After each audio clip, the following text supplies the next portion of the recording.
Now we are going to discuss a very important concept, and that is determining reasonableness of restrictions. जो fundamental right है वो है freedom of movement and freedom of assembly. अगर freedom of assembly के right के ऊपर कोई restrictions लगती हैं तो वो कैसे तय होंगी कि वो रीजनेबल हैं, वो लॉजिकल हैं या वो सेंसिबल हैं. My dear students, in determining the reasonableness of restrictions, several circumstances shall have to be taken into consideration, including the conditions prevailing at that time and the nature, extent, and duration of the restrictions of the fundamental rights.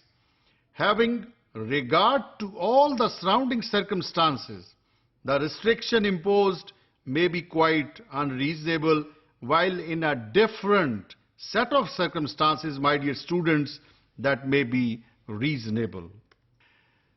Dear students, there cannot be laid down any absolute and fixed standard by which the reasonableness of the restriction upon fundamental rights may be tested.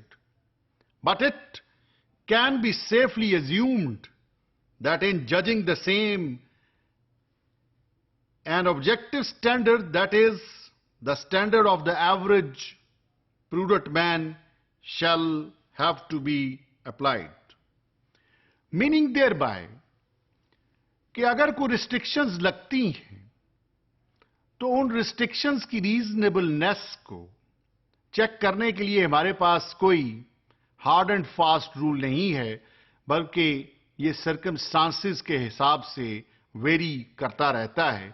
लेकिन जो एक objective test है वो है test as to be prudent man's judgment, वो यहां पर apply होगा. Dear students, the concept of reasonableness is nothing but that of harmonising individuals right with collective interest.